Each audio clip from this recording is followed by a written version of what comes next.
Good afternoon. Welcome, everyone. This is our opening prayer.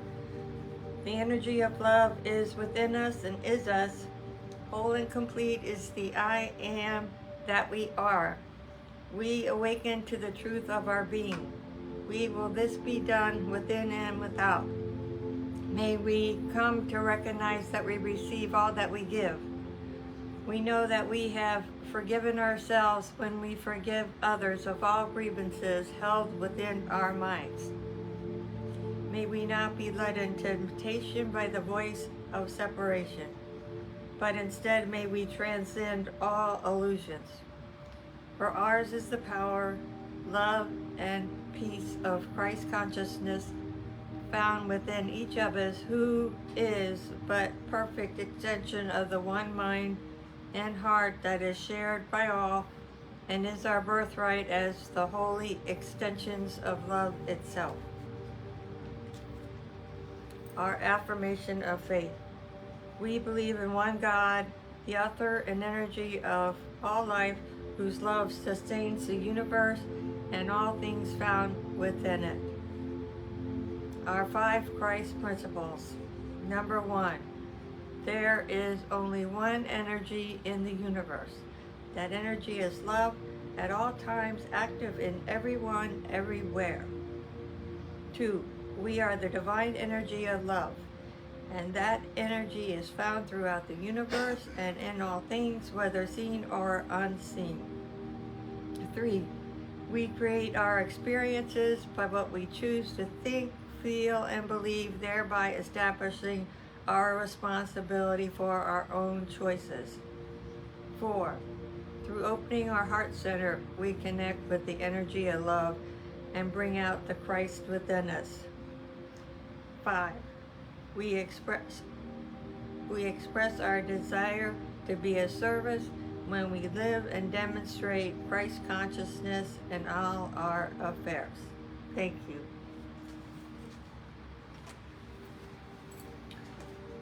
Thank you, Miss Bobby.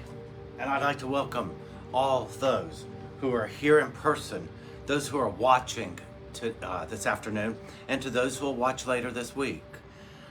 We would like to welcome you to the Church of Christ Consciousness. And I want you to remember, we're here for those who are truly ready to live the truth of their being. Today, I want to speak on something we don't often talk about, and that is the power of belief. So, the power of belief. I'm going to start with a story that I heard online this week, and I just thought it was so cute. So I hope you don't mind. For a minute, I'm going to talk about Santa Claus. But just for a moment. And here's how the story went. A little boy, young little boy, went to his father and he said, "Dad, I want to ask you a question." And the father said, "Sure, little man, shoot." And the boy said, "Is there a Santa Claus?" And the father said to his son, he said, "Son, before I answer that question, I want you to realize that once you hear the answer, there is no unhearing it. So are you sure you want to know the answer to the question?" The little boy thought long and hard, and he finally said, "Yes, I think I'm ready." And the father said, "Well, let's see if you are ready." And so the dad continued, and he said, "The answer is no and yes. No, there is no Santa Claus at the North Pole. But Santa Claus is very real and does exist." And the boy looked confused and, perplexed. He said, "How can that be? If he doesn't exist at the North Pole, then how can he exist?" And the dad said, "Here's how. Santa Claus is not outside of you, and the North Pole is separate from where you are. Santa Claus lives in us. For he is the embodiment of giving and joy at this time of the year. The little boy said, I don't understand. And the dad said, hear me and listen well, son. One day you will have children, and you will be their Santa Claus. As of now, you will be the Santa Claus to your little brothers and sisters who still believe that Santa is outside of them in the North Pole. And one day, you will be a part of a community that you will embody and play the part of Santa, whether you dress like him or not. But you will still be Santa for as long as you're here. And then the father got quiet. And the son said, I think I understand. And the dad says, tell me, what is it that you understand? He said, Santa is real, and I'm Santa. The dad said, perfect, you understand. Now, you know the story. Santa is both real and not real, but very real. When I heard that, I thought, wow, what a gift. And I thought, that's the same and holds true for the Christ child, that we will be celebrating its birth this coming Wednesday. For he is both real and not real. He is unreal in the sense that he exists outside of us. But he's real because he exists within us and as us.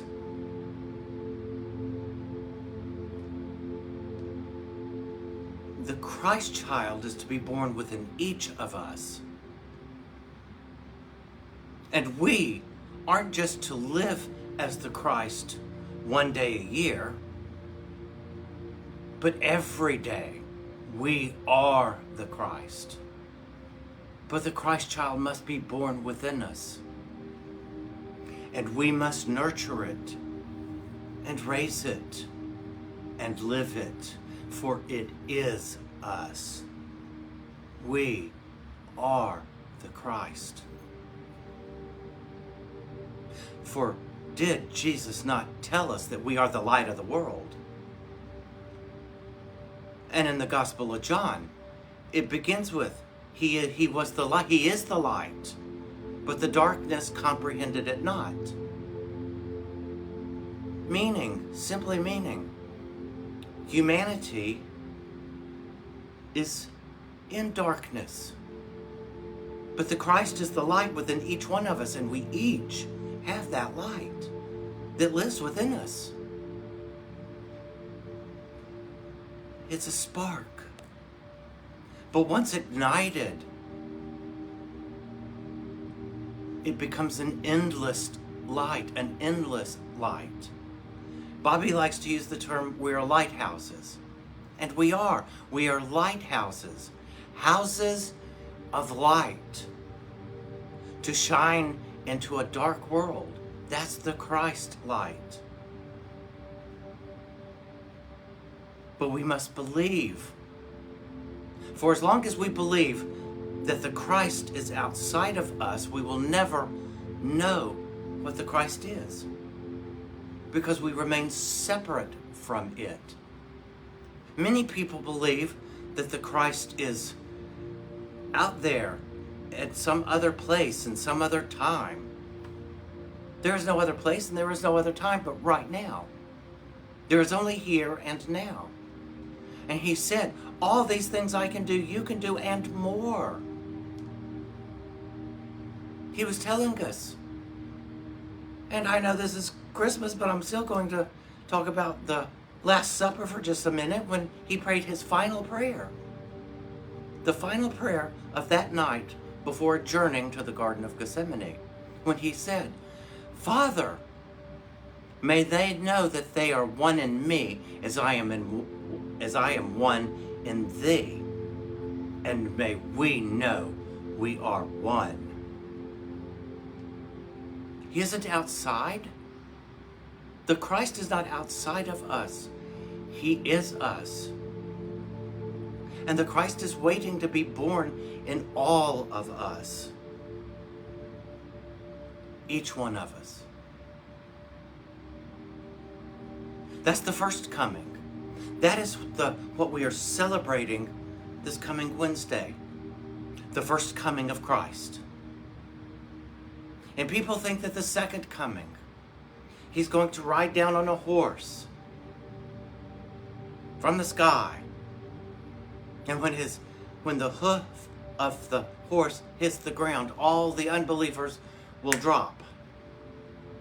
There's only one problem with that. He said, and it amazes me how people missed it, although they can quote it, but they've missed what he said. Do not look to the sky. Do not look to the heavens for the kingdom, for it is not found there. In the Gospel of Thomas, he said, do not look into the oceans for the kingdom, for the fish will have beat you there. Look within for the kingdom, for there it is. The kingdom is within us. And wherever we are, it is. In this moment, we are here. So the second coming has nothing to do. If you are waiting to see him come, you'll be waiting a long time. Because he comes within us. We will be the Christ's second coming. So we really have two things to celebrate this Christmas. The first coming of the Christ and the second coming. You don't think that they're really separate, do you? Because there is no such thing as time. They occur together. They occur together within us, just as they did within Jesus, who was the demonstration of Christ. Which is why he is the way shower, the truth, the life, and the way. That is the Christ. He wasn't speaking as Jesus, a man. He was speaking as Jesus, the Christ. And he wants us to be the truth, the life, and the way. That's what he's asked us to do. But as long as we believe that we're separate from the Christ, we will always fall short. We will always fall short until we believe, back to the original story, till we believe that we are the Christ. I can't give it to you. I can't give it to anyone here. I can only say, believe. And I want to end with this.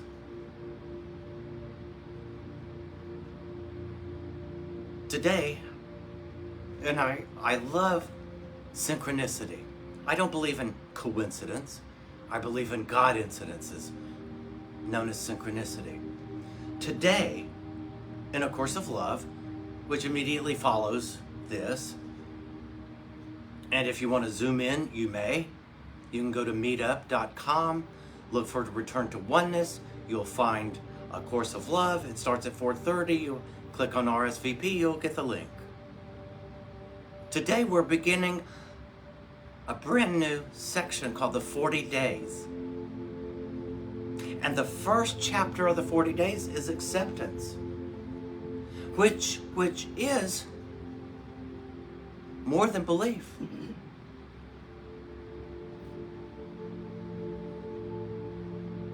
Remember that Jesus said, for God so loved the world that he gave his only begotten Son, that whosoever believes in me would not perish and have everlasting life.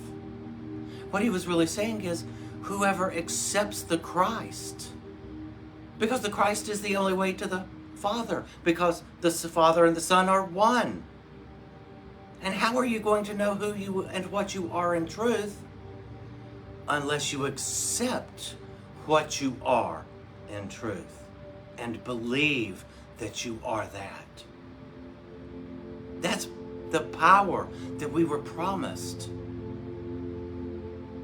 The power to heal. The power to love. The power to bring peace. The power to be happy. The power is the Christ. And it lives within us. I know a lot of people don't believe. But have you ever seen the movie Polar Express? The Santa Claus? It's all about believing when no one else does. Yes, they're about Santa Claus, but the same is true with the Christ. Believe when no one else does, and see how your life changes, like the characters in those movies. There was a message there, if you choose to take it deeper. Let the Christ live in you. Let the Christ, let this Christmas be for you the first and second coming. And you don't have to go out and proselytize. You don't have to try to convert anyone. Because here's the good news. The light that is the Christ will ignite the light in others. And you don't have to do anything but be that which you are in truth. Your very presence and being is all that is asked for. You are not asked to convert, proselytize, share from the no. But you are asked to live it. You're asked to live it. We all are. So let this be the Christmas that you finally believe and accept the truth of who and what you are. No one can give it to you. So I'll end with a question. Do you have room in the inn? Or this Christmas will you tell the Christ child, there's no room. There's no room here. That's up to you. Make room, if you must. Make room and see how different your life is when you stand up and take the responsibility to be who and what you are. To be what He told us we were. And to no longer deny the truth of what we are. Find out the gift that you will have given yourself if you believe. And there is the power of belief. Thank you for joining me. And if you would, let's take a moment. And I'm going to ask that you put both feet on the floor. Close your eyes. And I want you to take 3 deep breaths with me. On the inhale, think to yourself, I am. And on the exhale, the light of the world. On the inhale, I am. On the exhale, peace. And finally, on the inhale, I am. On the exhale, the love of Christ. Let all worries depart. Let the tension go. Do not be anxious. Be still and know.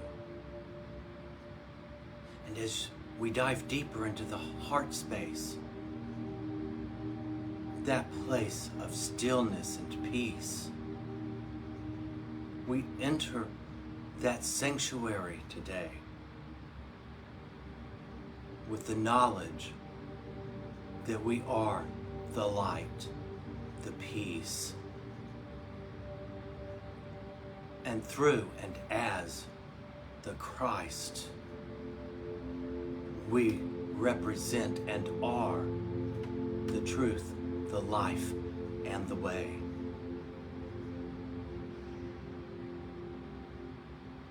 Sit with the truth. Sit with the truth of your being. And feel a gratitude, for you have not been forgotten, for you have been given everything. Everything. And it has no price tag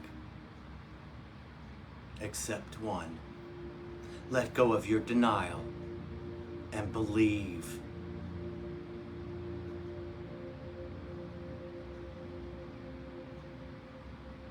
Now, as we come back into this time, this place, this space, this moment, I ask you to do so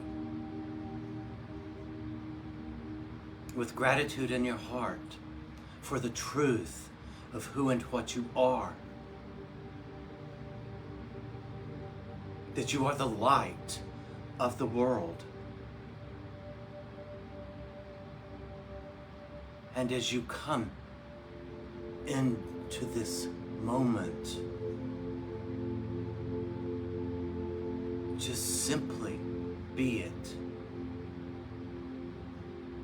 No doubt, no denial. Be it, live it, love it. For in loving it, you are loving yourself. And that is the greatest, by far the greatest gift that you can give yourself, is the love of the truth of self this Christmas. Thank you for joining us. Thank you for being here. And I would like to say, I hope that you will join us on Christmas Eve via live stream for a special message on Christmas Eve at 6:30 p.m. All right? See you Tuesday at 6:30. Thank you, and you have a wonderful and blessed week and a happy and merry and joyous Christmas. Thank you.